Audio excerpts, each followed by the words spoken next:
say something about the origin of the word grammar? We missed that.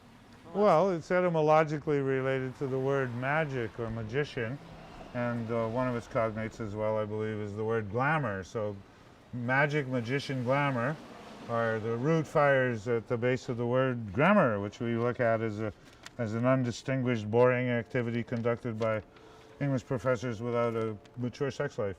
And what we're actually learning is a quintillion, named after a Roman rhetor, orator, quintillion, because it's anti-iconic. It's the Protestant version of grammar that's anti-iconic and therefore verbally based and subplotted with iota subscript and all this stuff on the board, main clause, subordinate clause, etc. That's the way we get it.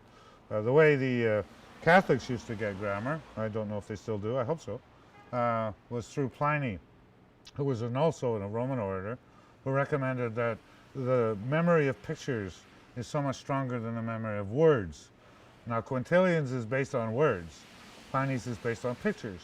And so what they have is large icons of things like witches with the pronouns and rings all across their fingers, perhaps on skulls, but I'm mythically inflating the allegory here. But you get the idea that one was picture grammar and the other was a kind of auditorily based word grammar.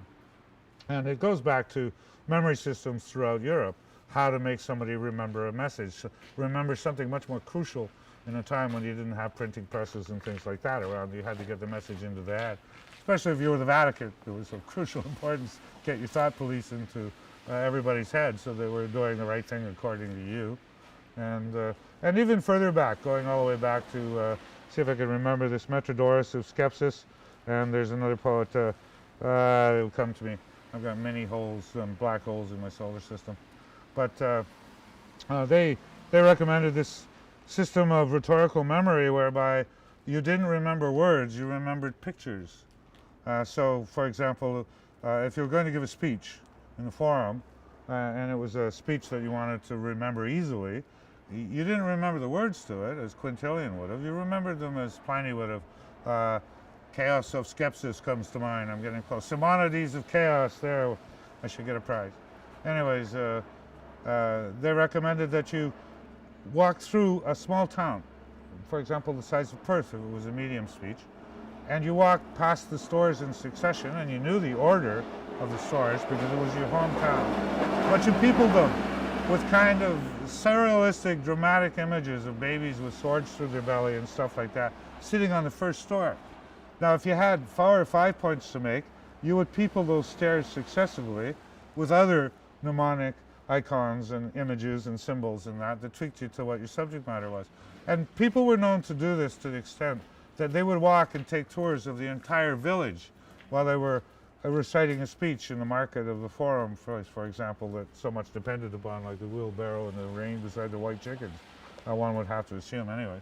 And this tradition is carried out through English literary and linguistic history throughout Europe with this divisive bifurcation of a Protestant way of seeing things literally, letterally, if you like, and more the Catholic propensity to picture things like stained glass windows and witches with pronouns on their skull ring fingers.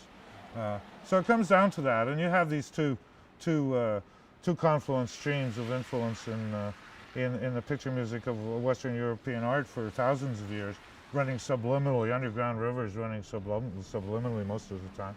But it's possible to recoup that kind of pictorial dream grammar, akin to pictographic and pictoglyphic languages. I'm thinking of Pound's Phonolosal manuscript, and I'm thinking of Egyptians and stuff like this, where symbols are placed in the field and you're allowed to play with the nuances of them, the suggestibility of them, the kind of living ambivalence of what things mean, which I think is more accurate than saying this is that and not having anything to really back it up.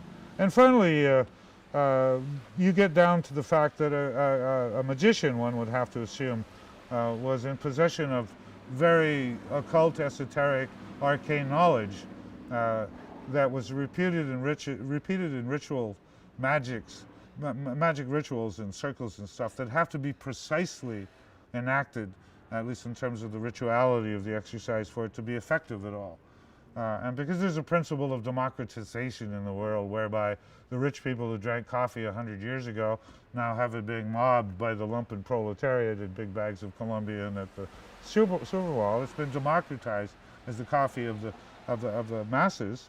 In a similar way, occult knowledge disseminates out through the openness of just and the turmoil of mass enculturation. So magic has become the grammar that we know today, and we write in when we write a poem. We're actually magicians pronouncing and enacting magical spells in all kinds of tree rings and crop circles in our poetry. And I think it's wonderful, and it's totally in keeping with tradition and the individual talent. The end. There, have I explained it adequately? I'm not going, I'll walk away from this, I sure will, brother. With joy in my heart. I want to give you this last poem, Andrea. Huh? A little maraschino crumpled piece of white snow. A little snowflake from Canada. Huh? For a sunbeam from California.